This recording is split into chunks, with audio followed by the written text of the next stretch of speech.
Vamos lá, meus irmãos, continuando aqui nossa sexta aula de Teologia Sistemática 6, matéria de escatologia. Nossas aulas estão sendo gravadas. Estamos falando sobre, né, os anjos. Então, Beatriz, pode ler para nós, a partir daqui do item 9, por favor?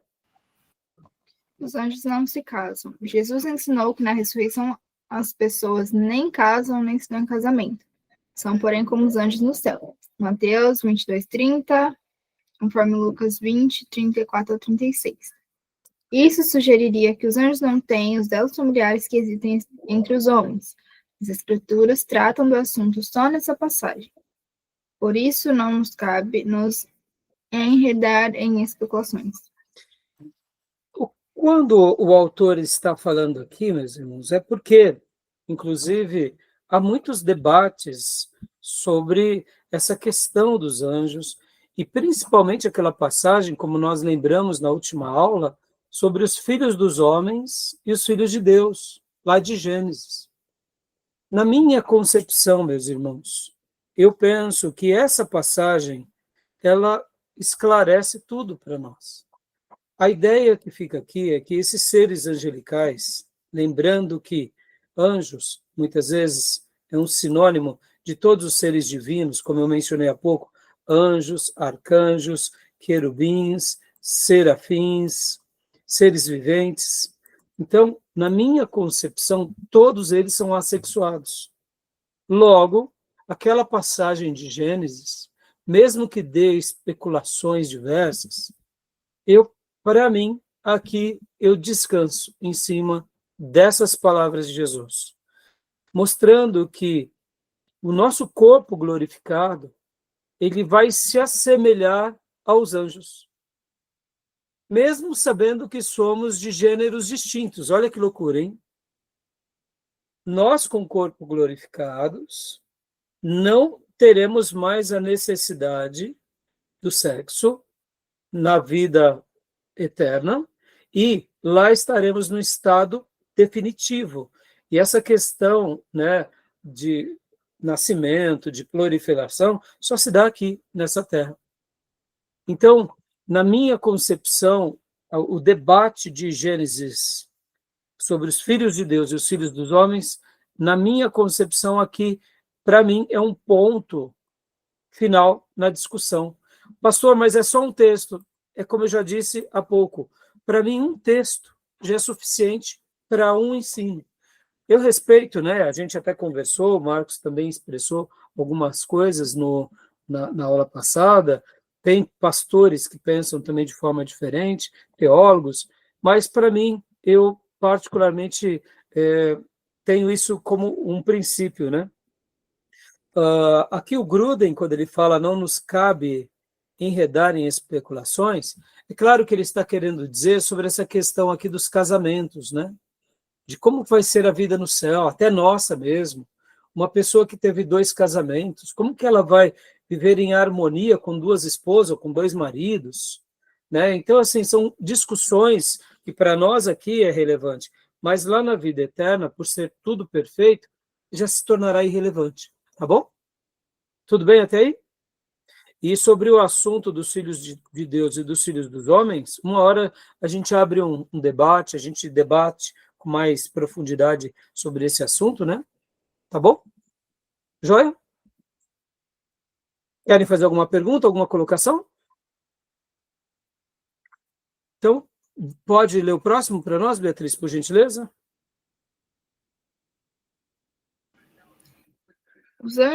Poder dos anjos. Os anjos aparentemente têm grande poder. São chamados valorosos em poder, que executais as suas ordens, em Salmos 103, 20. E poderes, conforme Efésios 1, 21. Soberanias e potestades, em Colossenses 1, 16. Os anjos são aparentemente maiores em força e poder do que os homens rebeldes, segundo Pedro 2, 11, conforme Mateus 28, 2. Pelo menos durante sua existência terrena, o homem é menor do que os anjos. Hebreus 2:7. Sobre o poder angelical, nós não temos dúvida. Sobre a maneira em que eles agem e atuam, nós não temos dúvida. Inclusive, meus irmãos, deixa eu até fazer uma menção aqui também, quando a gente comentou na última aula sobre eles comerem, eles passarem, né, terem esse poder de muitas vezes sobrenatural, né, com relação à matéria. Vocês vão se lembrar que, por exemplo, há passagens bíblicas que Deus destrói os inimigos e envia os seus anjos na batalha. Ou seja, eu faço aquela leitura acreditando no milagre de Deus de todas as formas. Então, como se explica um anjo comer? Como se explica um anjo vencer o mal? Como se explica um anjo atuar com poder sobrenatural? É a força do divino nesse mensageiro sagrado. Simples assim. Deus poderia agir pelo próprio poder que ele libera na sua palavra. Mas como ele tem ministros, mensageiros, ora, ele escolhe usar os seus mensageiros. E os anjos, eles têm sobre eles esse poder realmente. E conforme o Gruden retrata aqui, durante a nossa existência terrena, nós somos inferiores que os anjos, por causa do pecado. Agora, olha só o que eu escrevi aqui sobre os anjos versus o homem. E eu escrevi isso daqui, abre aspas. Nós, seres humanos, somos maiores do que os anjos em essência.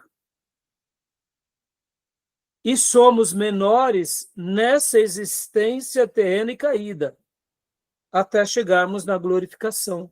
Fecha aspas. Vamos lá. Pastor, o senhor acabou de ler que nós somos menores. Sim, nós somos menores na existência terrena por causa do aguilhão do pecado. Mas nenhuma criatura foi criada à imagem e semelhança de Deus, a não ser os homens. Ou seja, nós. Mas nós não estamos num corpo glorificado. Temos a imagem e semelhança de Deus, e essa imagem e essa semelhança de Deus foi desfigurada por causa do pecado. Mas isso não perde a essência de termos ainda o quê?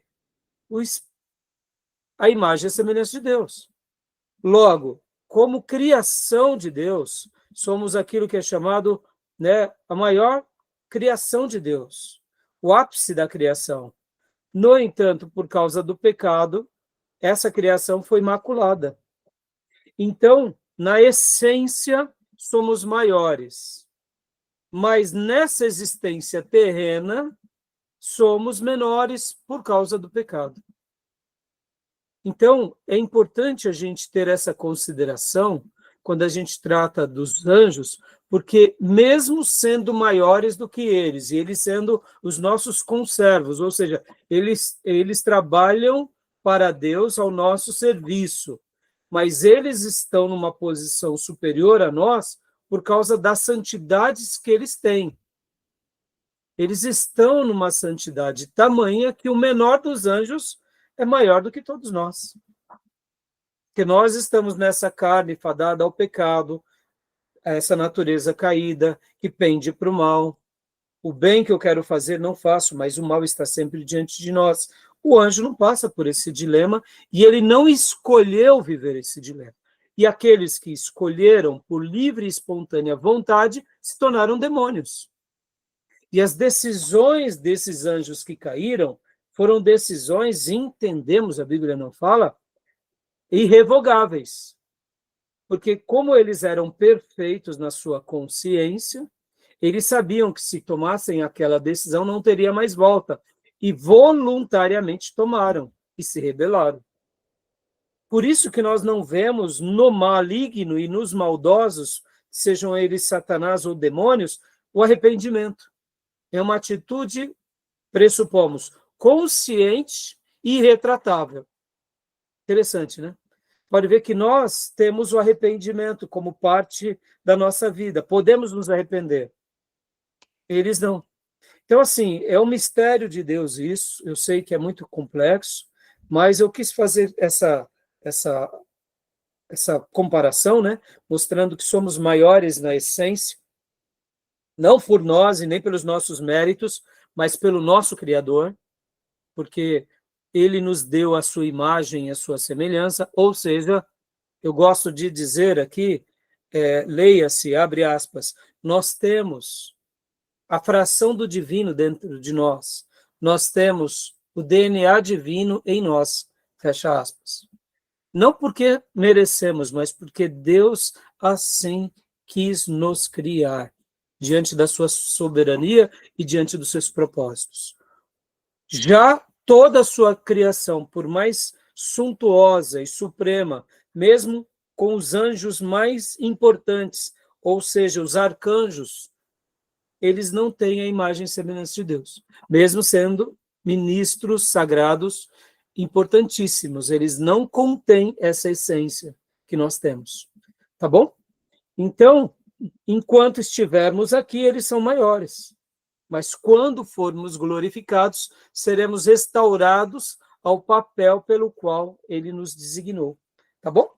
Tudo bem até aí? Alguma dúvida? Alguma pergunta? Então, continue para nós, Beatriz, por gentileza. Aqui o 11. Quem é o anjo do Senhor? Várias passagens bíblicas, especialmente no Antigo Testamento, falam do anjo do Senhor de um modo que sugere que é o próprio Deus, revestido de forma humana, quem aparece rapidamente a várias pessoas do Antigo Testamento. Ótimo. Então, aqui a gente sabe, né, que serão as teofanias, serão tudo aquilo que a Bíblia nos ensina, mostrando que Deus ele se apresenta, ora, como anjo, né, para se revelar a nós, principalmente Jesus. Deus se manifesta, né? Deus se manifesta a nós. Então, sobre essa questão, alguma pergunta, alguma dúvida? Podemos prosseguir? Tranquilo? Então, agora, quando os anjos foram criados? Continua para nós, Cília, por gentileza.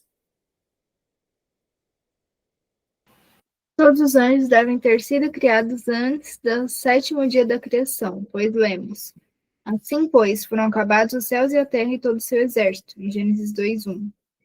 Interpretando exército como as criaturas celestes que habitam o universo de Deus.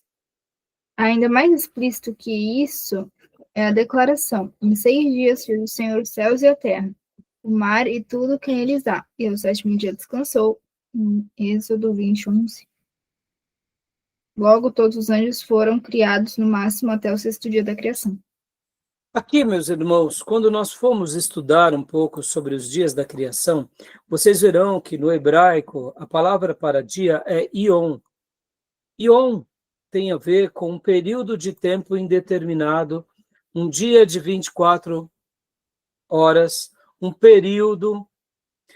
Então, assim, nós não sabemos de fato como que foi, como que se deu a criação de Deus. Há muitas teorias sobre isso, que cada dia ali da criação não foi um dia, foi um período de tempo. Eu, particularmente, mais uma vez, digo a vocês, sem medo de errar, que assim como Jesus um dia prometeu que irá voltar para nos buscar, e isso será um milagre, concorda? Os que estiverem vivos serão arrebatados num piscar de olhos, e os que estiverem mortos ressuscitarão. O que é isso senão um milagre? O milagre da volta do Senhor e o milagre de um corpo transformado. Eu acredito nessa volta do Senhor, eu acredito nesse advento, eu acredito e aguardo. Por outro lado, isso é fruto do quê? De um milagre. Assim como o nascimento virginal do nosso Salvador foi um milagre. Logo, para mim, os 7 dias da criação, eu não vejo nenhum problema de serem 7 dias de 24 horas. Nenhum problema. Porque o meu Deus, ele é tão poderoso que ele pode fazer tudo. Concordo? Na minha concepção, então, quando a gente pega e faz essa avaliação, né, de que são dias, como dias de 24 horas, ou se não períodos de tempo, por que na teologia nós chegamos a especular sobre isso? É muito simples, irmãos. Porque quando a gente vai estudar um pouco o planeta Terra, segundo a ciência, a gente vê que o planeta Terra tem milhões de anos. Ora, se tem milhões de anos, então como Deus criou algo tão perfeito em um dia? Ele é Deus, ele poderia fazer isso. E ele pode fazer isso. Por outro lado, quando a gente vê essas teorias, por exemplo, a teoria criacionista, que vai dar ideias como essa, por exemplo, de que cada dia é um período de tempo indeterminado de algumas gerações e, quem sabe, centenas e milhares de anos. Então, aqui a gente abre um leque querendo unir a fé com a criação. Pastor Rai, está errado essa teoria? Não, é uma especulação bem interessante, irmãos. É uma especulação interessante. Vamos pegar aqui um ponto. Os dinossauros, irmãos, eles existiram ou não? Sim. Os fósseis, né? Temos os fósseis. Então, dizer que não seria até ignorância da nossa parte. Porque tem os fósseis, temos achados, temos tantas evidências. Então, quando a gente pega, por exemplo, a geografia, o Grande Canyon, quando a gente vê certas coisas que aconteceram no planeta, o próprio planeta Terra, a composição em que ele está distribuído no planeta, né, pode ver que os nossos mapas mundios, eles quando você vê ele aberto, os territórios, aquela ideia da Pangeia, que tudo era um grande continente, ela é bem plausível. Então, essa ideia de dias como períodos de tempo indeterminado parece coerente também. Por outro lado, como eu disse, meus irmãos, aqui são os mistérios da criação. E Deus deixou apenas algo bem pontuado, né? Em 7 dias ele criou tudo. Então, eu particularmente, como gosto de fazer sempre uma leitura literal nas Escrituras, eu uso da fé nessa hora, o poder criador de Deus que pode atuar no cosmos e no universo como ele quer. Assim como as escrituras diz que Deus sabe o nome de cada estrela, e hoje, até hoje, a gente não conseguiu mapear todas as estrelas, porque é algo imensurável, é esse o tamanho do nosso Deus, que criou todas as coisas e que governa nessa Terra e no universo e nas galáxias. Ao mesmo tempo, entender o processo da criação e os mistérios da criação está além da gente, né? Então, quando que os anjos foram criados? Eu, na minha concepção, tá? Agora eu vou dar a minha especulação, tá bom? A Bíblia vai falar que Deus criou tudo durante esses 7 dias. Na minha concepção, esses 7 dias está mais voltado ao planeta Terra, ao que acontece no mundo observável. O mundo espiritual pode ter sido, aqui é uma especulação, tá? Ter sido criado até antes, porque Deus ele é eterno. Então, dentro da eternidade de Deus, em qualquer período do passado, ele pode ter criado o mundo espiritual. E depois ele criou o mundo físico. Ou ele criou tudo unido, como está registrado aqui. Então, assim, eu falei agora sobre essa possibilidade como uma especulação também. Mas a ideia de que em 6 dias o Senhor fez os céus e a terra, o mar e tudo que neles há, e ao 7º dia descansou, eu vejo aqui, na realidade, essa ideia, né, de que o foco da criação está mais voltado a esse mundo visível e perceptível. Aqui em Gênesis 2:1, ó, assim, pois, foram acabados os céus e a terra e todo o seu exército. Pode ser que, de fato, sim, a criação sobrenatural e espiritual foi nesse período também. Foi nesse período. Então, são perguntas que nós não temos muitas respostas, tá bom? Pode perguntar, Diego. Pastor, só para falar aqui, eu já ouvi teoria falando que cada criação, quando fala de um dia, né? Aí foi o primeiro dia, amanhã à noite, né? Eu já vi teorias falando que um dia, entre um dia e o outro, passavam-se anos. Porque eu já vi até um comentário de um cristão falando, que fala assim: no princípio criou Deus os céus e a terra. Porém, a terra era sem forma e vazia, e havia trevas sobre a face do abismo. Aí ele falava que, como assim, como que Deus, sendo o Deus soberano, cria algo sem forma e vazio e com trevas. Aí ele falava que da criação do céu e da terra para esse evento aconteceu coisas. Que aí ele fala também que foi nesse tempo que Satanás se rebelou e houve a grande guerra no céu, que fala lá em Apocalipse. O dragão e a besta, o dragão foi lançado para a terra com os anjos e houve essa bagunça. Por isso que a terra estava sem forma e vazia e havia trevas sobre a face do abismo. E aí Deus só vem colocando as coisas no lugar. E disse Deus, haja luz, e houve luz, e foi colocando as coisas no... Eu já ouvi essa teoria. Sim, exatamente. Entre Gênesis 1 até o versículo 2, exatamente, Diego. Eu não queria gastar muito tempo entrando agora, mas quando a gente pega Gênesis 1, dá uma ideia que Deus cria muitas coisas, aí sim há essa revolta no céu, ele envia Satanás e os demônios para a terra, aí há um caos na terra, e aí possivelmente depois há essa reorganização, porque como que ficou sem forma e vazia? Essa teoria ela é bem discutida, principalmente com pastores e teólogos que gostam de unir a ciência e a teologia, tá bom? Então, vocês vão ver bastante sobre isso, e ela é coerente, viu, irmãos? E, inclusive, segundo alguns comentaristas, quando Satanás é lançado na Terra, é onde possivelmente há vamos dizer assim, essa destruição, e aí onde os animais pré-históricos, eles morrem. É uma das teorias. Perceba, irmãos, todas as teorias, como eu já disse, são afirmações, são pensamentos, são especulações, e o nome já diz, é uma teoria. Uma teoria não é uma doutrina bíblica, é uma especulação a respeito de, tá bom?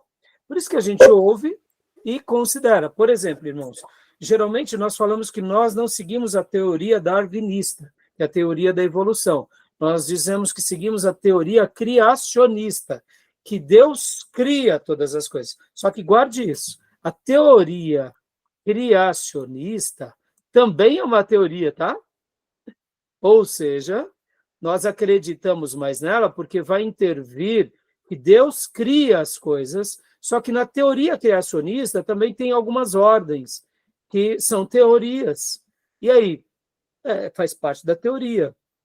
Por isso que quando falamos, eu creio que Deus criou todas as coisas, você não está defendendo nenhuma teoria, você está usando da fé. Agora, como Deus fez? Aí nós deixamos aqueles que simplesmente advogam sobre a fé, eles falam, não, eu não sei como Deus fez, eu creio que Deus fez. Porque na teoria você especula um processo, mas você não tem como provar o processo. Você tem como se aproximar de. É como, por exemplo, a teoria do Big Bang, que agora, inclusive, está sendo questionada de novo por causa do James Webb. É uma teoria, né, que houve uma explosão e dali nasceram-se a Terra, e os planetas, e a expansão da nossa galáxia, etc. e tal. São teorias, né? São interessantes, vale a pena ser estudado, mas vamos voltar aqui para os anjos. Ou seja, eles foram criados por Deus, tá bom, meus irmãos? Em algum período no mundo espiritual, tá bom? Possivelmente logo no início, ou nesses 7 dias da criação, ou em algum período que nós não sabemos, mas Deus cria. Eles não nascem por acaso. Lembrem, Deus é o soberano da história, o Senhor é o rei do universo, e ele cria todas as coisas, e nada foge do controle dele. Amém? Mundo físico, ou metafísico, ou espiritual. Tá bom? Então, mais alguma questão, mais alguma pergunta? Então, vamos lá. Continuando aqui. Então, Diego, leia para nós agora o papel dos anjos nos desígnios divinos. Os anjos revelam a grandeza do amor e dos desígnios de Deus para nós. Os homens e os anjos, empregando o termo no sentido amplo, são as únicas criaturas morais altamente inteligentes que Deus criou. Portanto, é possível compreender muito sobre o desígnio e o amor de Deus por nós quando nos comparamos aos anjos. Dá uma pausa aqui. Percebam que assim como nós temos a inteligência, os anjos também têm. Inteligentes, criaturas morais. Percebam que dentro dessa inteligência nós notamos também liberdades, pseudas liberdades, áreas de atuação, né? E é interessante que só nós e os anjos. Agora, olha que interessante, os anjos são espirituais e nós somos físicos, né? Nascemos com DNA espiritual, temos a característica física, mas os anjos somente são espirituais, mas somos em parte semelhantes, né?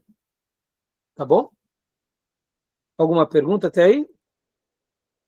Não. Continua para nós, Diego, a primeira distinção.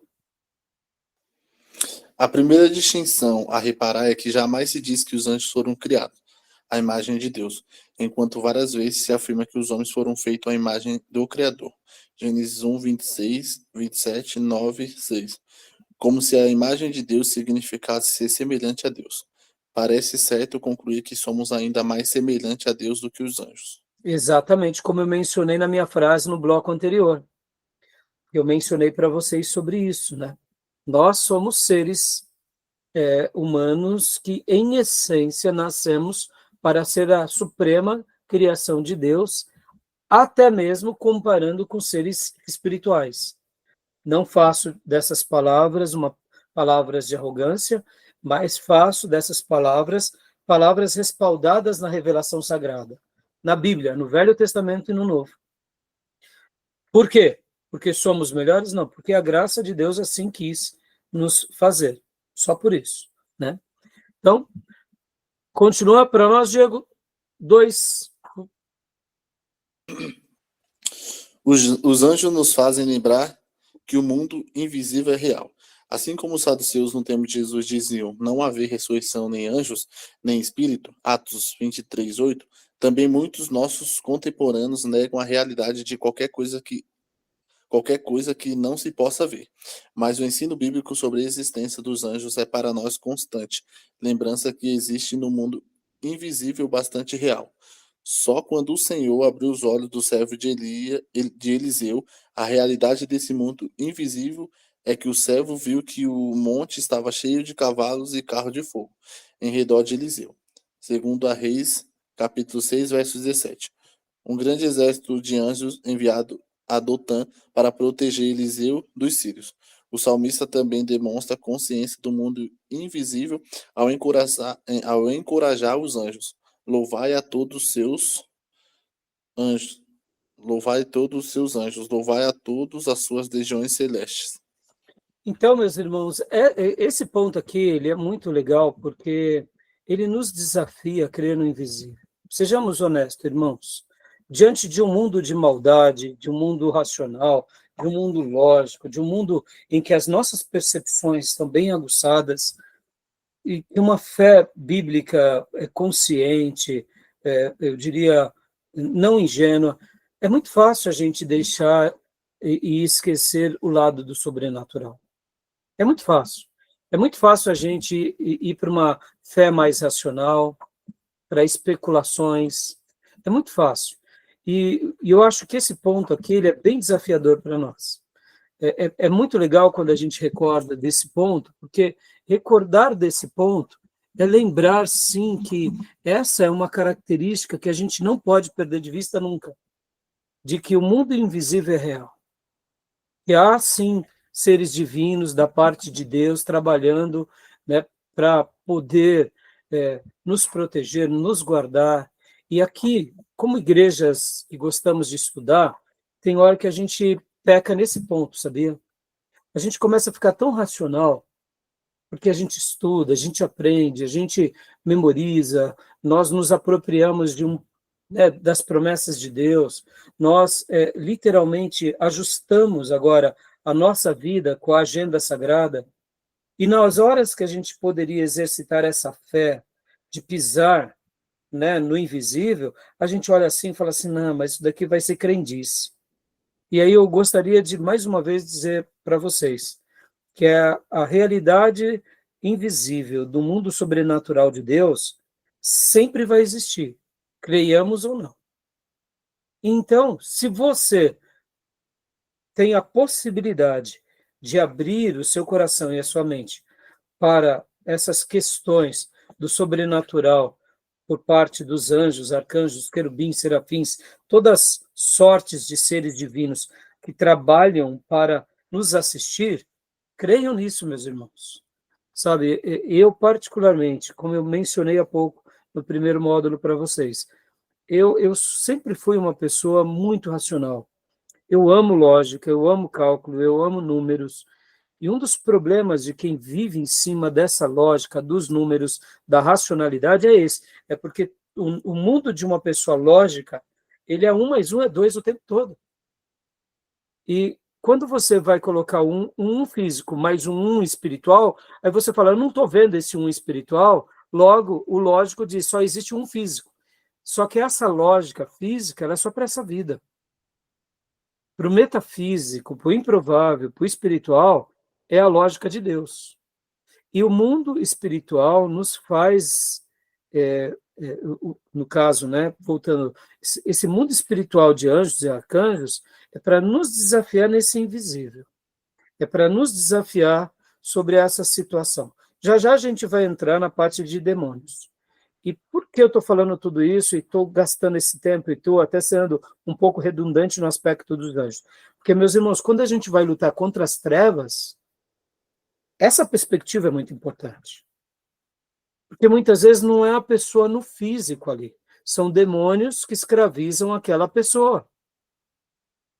Então, ora, se eu consigo enxergar no outro um demônio, por que eu não posso enxergar no dia a dia anjos?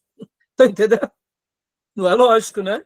Se eu consigo ver o príncipe do mal nos outros, porque eu não vou ver anjos naqueles que são bondosos? Porque eu não vou ver uma atuação de Deus no povo de Deus? E por que eu não vou ter expectativas espirituosas com os ministros de Deus? Eu só vejo demônio, só vejo capeta, só vejo tranca-rua, pombagira, Zé Pilinta, pelo amor de Deus. Vamos ver também, né, Gabriel, Miguel, vamos ver os serafins, ou seja, vamos equilibrar isso daí. Perceba que tem vezes que a gente acaba tendo essa mente mais voltada para o sobrenatural negativo. Tem uma mente voltada para o sobrenatural positivo. Tem anjos cantando, tem todo um reino divino adorando a Deus, e é importante a gente estar do lado dessa turma, né? Senão a gente acaba sendo, eu diria, muito negativo na vida. Né? Para enfrentar com o demônio eu enfrento, mas para orar, pedir para Deus mandar um anjo, eu não oro. Ora, não, vamos exercitar ambos os lados, tá bom? Então, esse ponto eu achei bem curioso, gostei bastante, e eu faço aqui, da oração de Eliseu ao seu moço, a mesma oração por nós. Deus, abre os nossos sentidos. O que me fascina em Davi, meus irmãos, eu já vou fazer um comentário que eu também anotei aqui para vocês. Davi, ele cria tanto no sobrenatural. E podem ver que Davi, ele era uma pessoa tão grande na sua maneira de servir a Deus, que ora ele acreditava que o poder de Deus estava nele. Mas, ao mesmo tempo, ele não era vaidoso. O que Davi fazia? Ele consultava o sacerdote. Ele consultava o profeta. Podem ver que em alguns episódios da vida de Davi, ele poderia jogar a toalha, ele está fugindo de Saul. Mas ele ora a Deus, Senhor, é para a gente livrar a Keila? E o profeta diz, é. E aí eles vão livrar a cidade de Keila. E os homens de Davi falam, Davi, a gente está fugindo de Saul, a gente vai lutar para proteger. Davi, sim, Deus mandou. Percebam que Davi, ele estava à disposição do sagrado o tempo todo. Ele não dava o tom da vida dele, a lógica dele. Mas qual era a lógica de Davi? A palavra de Deus, a lógica de Davi, os profetas de Deus e os sacerdotes de Deus. Em alguns momentos da vida de Davi, ele não sabia o que fazer. Eu me recordo de uma batalha em que ele estava ali lutando contra os inimigos, e a voz do Senhor disse: quando vocês virem os sinais em cima das árvores, ataquem. Meus irmãos, isso é coisa de louco. Sejamos honestos. Mas o texto bíblico fala isso. E qual é a ideia que dá? Porque em cima das árvores, se é um vento, pode ser um vento superficial que só sacode as folhas superiores. Mas qual é a ideia que dá, principalmente ali? De uma atuação sobrenatural, quem sabe anjos indo guiar na frente dele. Eu não sei o que é, mas se é vento, sacode a árvore toda, meus irmãos, porque, pelo amor de Deus, não eram sequoias lá em Israel.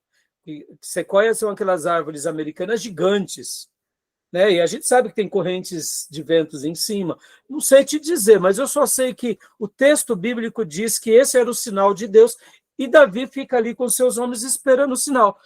Ele vê as folhas superiores das árvores mexendo, é hora de atacar. Me explica isso. Então, em Davi, nós vemos essa atuação de alguém que fazia com que o invisível se tornasse real o tempo todo. Amém? Guardem isso, irmãos. Tem vezes que viver igreja, ser um servo de Deus, é isso. A gente está aqui estudando, irmãos. Tá? Estamos aqui estudando. Porque muitas pessoas são contra o estudo. Porque diante de muitas pessoas, a gente estuda, e depois que a gente estuda, a gente tem que pôr na prática igualzinho. Não, o reino de Deus não é assim. Vamos lembrar aqui da vida de Jesus. Jesus chamou 12 homens para estar com ele 24 horas durante 3 anos a 3 anos e meio. Como que era o ministério de Jesus e dos apóstolos? Tudo muito improvável, meus irmãos. Então quer dizer que eles não estudaram? Não, eles estudaram a vida todinha deles no passado. Eles eram judeus piedosos. Eles aguardavam o Messias. O Messias chegou. Agora chegou o momento de trabalhar com o Messias. O seminário teológico, a vida de estudo, é uma vida que a gente aprende os valores de Deus. Como vamos aplicar isso na vida é improvável. Vocês e eu, na prática do ministério, vai ser assim uma questão totalmente inusitada. Por quê? Porque é dessa forma que acontece. Ou seja, nós seguiremos os toques do sobrenatural, do invisível, porque Deus é invisível. Perceba que quando a gente cientifica a fé, a gente perde muito. E olhar para os anjos é ver esse mundo espiritual em atuação o tempo todo, mesmo diante de um mundo físico, um mundo prático, um mundo que não parece que existe o sobrenatural. Ele existe e ele é real. Tá bom? Tudo bem? Alguma pergunta? Então, Diego, continua para nós, por gentileza, os anjos. Os anjos são exemplos para nós, tanto na sua obediência quanto na sua adoração. Os anjos nos dão um belo exemplo, a imitar. Jesus nos ensina a orar dizendo: faça-se a sua vontade assim na terra como no céu. Mateus 6:10. No céu, a vontade de Deus é feita pelos anjos, imediata e alegremente, sem questionamento. Devemos orar diariamente para que a nossa obediência e a obediência dos outros seja como a dos anjos no céu. Seu prazer é viver como humildes servos de Deus, cada qual desempenhando fiel e alegremente as suas tarefas, grandes ou pequenas. Devemos desejar e orar para que nós e os outros façamos o mesmo na terra. Amém. Eu creio que os irmãos não têm nenhuma dúvida sobre essa questão, né? Então, continua para nós, Diego, por gentileza. Irmãos, mas se vocês tiverem algum questionamento, alguma dúvida, sinalizem, tá bom? Que a gente interrompe a leitura. Por favor, Diego. Os anjos executam alguns dos desígnios de Deus. As Escrituras retratam os anjos como servos de Deus que executam alguns dos seus desígnios na terra. Eles levam a mensagem de Deus às pessoas. Lucas 11:19, Atos 8:26. Executam alguns dos juízos de Deus. Semeiam uma peste em Israel. 2 Samuel 24:16-17. Castigam os líderes dos exércitos assírios. 2 Coríntios 32:21. Ferem de morte o rei Herodes, por não ter ele rendido glória a Deus. Atos 12:23. E derramam as taças da ira de Deus sobre a terra. Apocalipse 16:1. Quando Cristo voltar, os anjos o ladearão, como um grande exército acompanhando seu rei e senhor. Ótimo. Então percebam, meus irmãos, olha só, eles estão à disposição dos propósitos, desígnios de Deus. E mais uma vez, irmãos, olha só, assim como os anjos comem, pastor, mas eu não entendo como eles comem. Meus irmãos, começa por aí. Eu nem entendo como eles existem, mas eu creio que eles existem. Tá bom? Então, eles semeiam uma peste em Israel, eles executam o juiz de Deus, castigam os líderes dos exércitos dos assírios, feriu Herodes, ou seja, são ministros de Deus que atuam nessa terra. E nos finais dos tempos, cumprirão aquilo que nós entendemos como o castigo de Deus sobre todos, tá bom? Os anjos, pode ler, Diego, por gentileza? Os anjos glorificam diretamente a Deus. Os anjos também cumprem outra função. Servem diretamente a Deus, glorificando-o assim, além dos seres humanos. Há no universo outras criaturas inteligentes e morais que glorificam a Deus. Uma dessas criaturas também que o autor ele não colocou aqui, meus irmãos, que fica uma incógnita, está lá em Apocalipse. Sabe quem são? Os 24 anciãos. Lembram deles? É um outro mistério também de seres divinos, né? E é bem interessante, porque a Bíblia vai comentar sobre esses seres que estão também assentados ali, né, diante do trono de Deus. Quem são eles, meus irmãos? Nós não temos muitas informações, né? Eu vou até compartilhar aqui com vocês o texto bíblico, Apocalipse 4:4. Vamos lá. Se você tiver com sua Bíblia aí, abra em Apocalipse 4:4 e veja o texto, um dos textos que fala sobre isso. Olha que interessante. Deixa eu compartilhar minha Bíblia digital.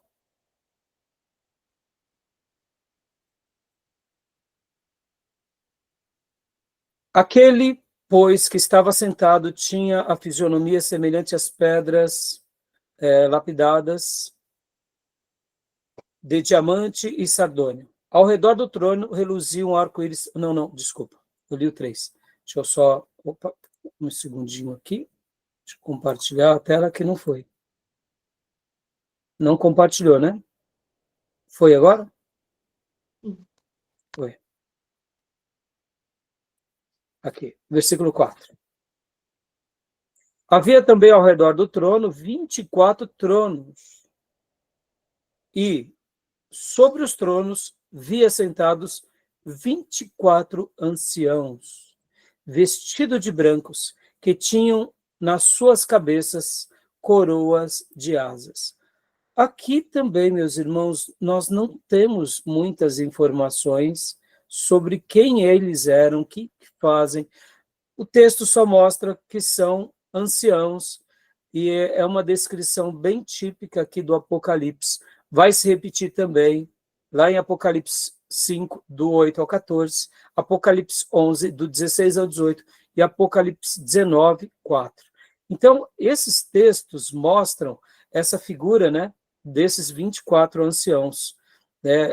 Nesses outros textos também mostram os seres viventes, e retornam a falar sobre os 24 anciãos, e faz sempre um intercâmbio entre os 4 seres viventes e os 24 anciãos.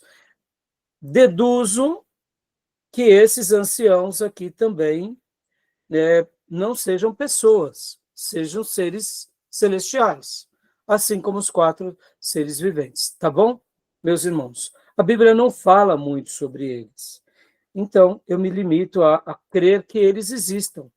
E qual é o propósito, qual é o significado, qual é a interpretação, aí já seria outra discussão, tá bom? Mas como nós estamos tratando aqui dos anjos, né? Então fiz questão de mencionar aqui para vocês sobre eles, tá bom? Tudo bem até aí? Tranquilo?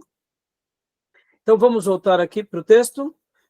Agora, lemos que os anjos glorificam diretamente a Deus, né? E agora, então, vamos para o próximo ponto. Tomé, você pode ler para nós o D, por gentileza, Tomé? Nossa relação com os anjos? Isso, por favor. Devemos ter consciência dos anjos no dia a dia. As Escrituras deixam claro que Deus quer que nos mantenhamos conscientes da existência dos anjos e da natureza da sua atividade.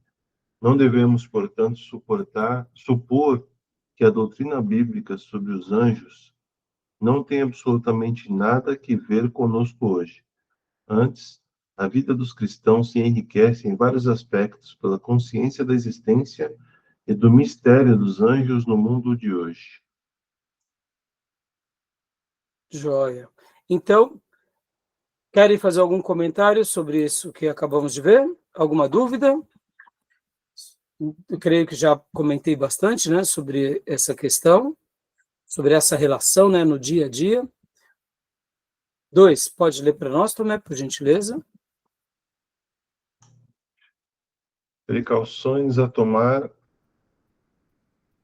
da nossa relação com os anjos.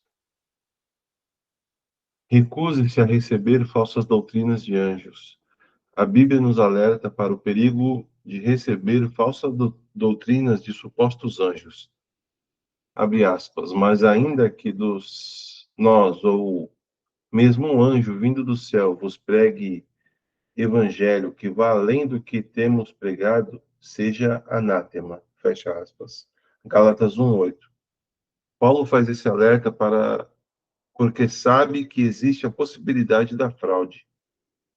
Diz, o próprio Satanás se transforma em anjo de luz, 2 Coríntios 11:14. Do mesmo modo, o profeta mentiroso que enganou o homem de Deus em 1 Reis 13 disse, um anjo me falou por ordem do Senhor, dizendo, faze-o voltar contigo à tua casa, para que coma pão e beba água. 1 Reis 13:18. Contudo, o texto bíblico acrescenta imediatamente no mesmo versículo, porém, mentiu-lhe. Aqui o autor, nosso irmão Gruder, ele quer dizer sobre esse cuidado, meus irmãos. Parece bobeira, mas essa é a história do profeta velho que acaba matando o servo de Deus por causa que ele mente, ele usa a palavra de Deus, e nós vamos ter ali também, junto com Josafá e junto com Acabe, a figura de Micaías e dos falsos profetas que profetizavam para Acabe só coisas boas, e o próprio texto bíblico mostra que um espírito mentiroso da parte do Senhor veio sobre os falsos profetas. Então, meus irmãos, saibam disso. Espíritos mentirosos estão o tempo todo por aí, e muitas vezes seres caídos, anjos caídos, né? Podemos dizer que são anjos por parte do mal, enganando o povo de Deus, criando falsas doutrinas. Tenhamos como base, por exemplo, a religião dos Mormons, que eles recebem um anjo chamado Moroni, e ali nasce o mormonismo.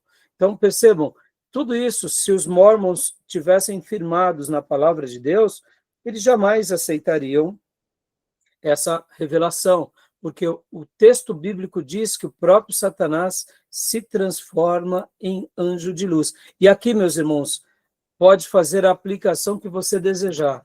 Pastores, profetas, igrejas, tradições, serão enganos que sempre, de uma forma ou outra, virá contra a palavra de Deus, amém? Tudo isso para nós serve como anátema, tá bom? Tudo bem? Alguma pergunta, alguma dúvida? Então, pode falar também? Não, falei, tá tranquilo. Pode Joia. Então, pode ler o próximo ponto aqui também, por favor. Não adore os anjos, nem lhes dirija oração, nem os procure. O culto de anjos, Colossenses 2:18, era uma das falsas doutrinas ensinadas em Colossos. Além disso, o anjo que falou a João no livro do Apocalipse exorta o apóstolo a não adorá-lo. Vê, não faças isso. Sou conservo teu e de teus irmãos, que mantêm o testemunho de Jesus. Adora a Deus. Apocalipse 19:10. Ótimo. Então, mais uma vez, né? E aqui o romanismo peca muito nisso. Pode ver a maneira em que eles falam que tem a dulia, ou seja, a reverência, Eles dizem que não tem idolatria, mas na prática todos nós sabemos que os católicos eles adoram, sim, ídolos, adoram, sim, anjos. Ah, mas tem um grupo que não faz isso. Sim, existirão os seus valdenses na história, mas são mínimos, tá bom? Eu fui um católico, eu tinha essas práticas. Rarissimamente a gente vai ver um católico que reluta contra essas práticas no meio do catolicismo. Isso não é só para católico, são para várias outras religiões também, tá bom? Você, Tomé, por gentileza? Será que os anjos ainda hoje aparecem às pessoas? No período inicial da história da Igreja, os anjos se achavam ativos.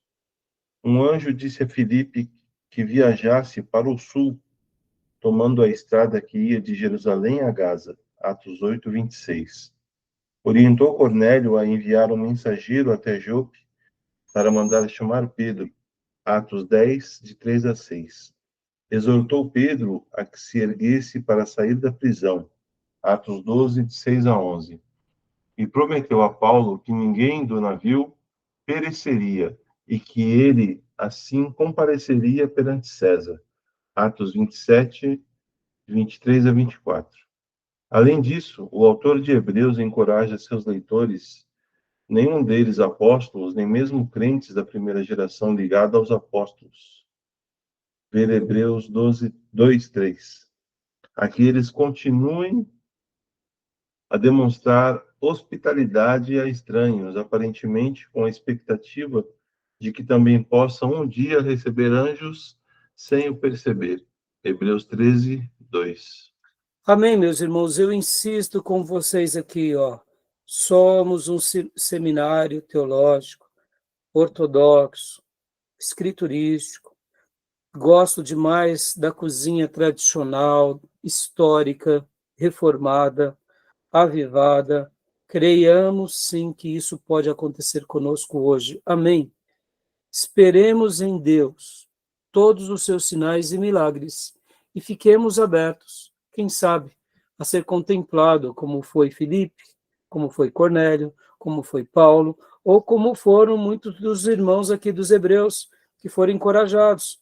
Eu acredito nessa possibilidade. Deus pode nos surpreender com seus seres angelicais, tá bom? Creiam nisso, confiem nisso. E se nada acontecer, meus irmãos, não tem nenhum problema. Vocês já estão firmados na palavra.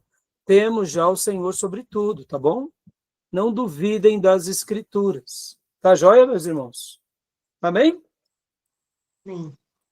Né? Não vão para o lado racional, puro e simples, em que a igreja ela é montada por lógica. Meus irmãos, para eu fechar esse bloco, a igreja ela é montada, se a gente poderia dizer assim, pelo Espírito Santo de Deus. Não são os mais competentes, não são os mais inteligentes, podem até ser eles que liderarão a igreja. Serão aqueles pelos quais o Espírito Santo de Deus der dons. E o que Deus fará entre nós? Não sei. Fiquemos abertos, disponíveis e deixemos o Senhor realizar o que Ele bem desejar conosco. Porque é muito certo que grandes coisas o Senhor tem para nós. Tenhamos essa expectativa de lutar e vencer contra o mal e também de aguardar o sobrenatural de Deus. Talvez, né, eu possa ser compreendido como uma pessoa, quem sabe, até um pouco arrogante ou crédula demais, mas não é, meus irmãos. Ao longo da minha caminhada, eu vi tantas graças de Deus na minha vida e entre o povo de Deus, e uma das coisas que mais me fascina são os milagres interiores. Não são nem os milagres exteriores, sabiam, irmãos? Porque quando eu vejo uma pessoa que odiava começando a amar, uma pessoa que era amargurada começando a perdoar, para mim essa pessoa já rompeu os maiores obstáculos da vida dela. Ora, se Deus já mudou o coração, a alma dessa pessoa e transformou ela, por que não fará com que ela veja o sobrenatural das diversas áreas na vida dela e com os ministros de Deus? Então, que a gente possa fazer aquilo que Jesus espera de nós. Lembra que algumas passagens bíblicas, Jesus deixa claro que os milagres não eram feitos com mais frequência em algumas cidades, porque eles não criam. Esse é um exercício que depende de nós. Dilatar o nosso coração ao improvável, ao sobrenatural, e ter uma fé crédula mesmo. A base da fé já é a credulidade. Ou seja, creiamos que Deus ele poderá fazer grandes coisas e enviar os seus ministros como ele desejar. E aí a gente vai sendo guiado pela palavra, né? Então, né, confiem, tá bom? Beleza? Alguma pergunta, alguma dúvida? Não? Então, vamos fechar aqui esse bloco e vamos para o último bloco? Fechado? Então, tá bom. Vou parar a gravação e vamos para o último bloco.